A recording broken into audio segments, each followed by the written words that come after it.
આગળ વાત કરીએ તો ગ્રામ્યમાં પણ મેઘરાજાની ધમાકેદાર બેટિંગ થઈ છે। અમદાવાદ ગ્રામ્યની વાત કરીએ તો વિરમગામ સહિત ગ્રામ્ય પંથકમાં ધોધમાર વરસાદ વરસ્યો છે। તંત્રના પાપે પોલીસ ચોકીમાં પણ પાણી ભરાઈ ગયા છે।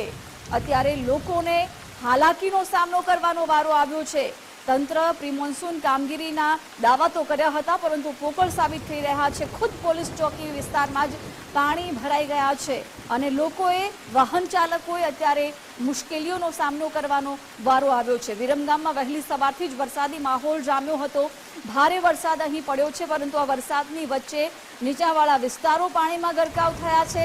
પોલીસ ચોકી વિસ્તારમાં પણ અત્યારે પાણી ભરાઈ ગયા છે અને લોકોએ, રાહદારીઓએ, વાહન ચાલકોએ ભારે મુશ્કેલીનો સામનો કરવાનો વારો આવ્યો છે।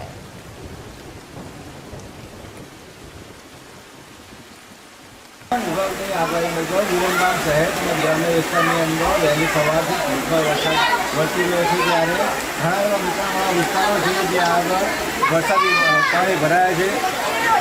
વિરમગામના ભરોઈ દરવાજા, ગોલવાડી દરવાજા, નાના પરકોટા, મોટા પરકોટા એવા ઘણા એવા વિસ્તારો છે જ્યાં વરસાદી પાણી ભરાયા છે। આપને બતાવવા માંગીશ કે જ્યાં ઢીચાણસમાળા, આ ભરોઈ દરવાજા વિસ્તાર છે જ્યાં ઢીચાણસમાળા પાણી ભરાઈ ગયા છે। બાળકો જાણે સ્વિમિંગ પુલમાં નાહતા તેવા દ્રશ્યો જોવા મળી રહ્યા છે। નગરપાલિકા પ્રી મોન્સૂનની કામગીરી પર અનેક સવાલ ઊભા થયા છે। અનેક રજૂઆતો હોવા છતાં નગરપાલિકાની પ્રી મોન્સૂન કામગીરી પર અનેક સવાલ ઊભા થતા હોય છે। ઘણા એવા વિરમગામના નાના પરકોટા, મોટા પરકોટા, ભરોઈ દરવાજા,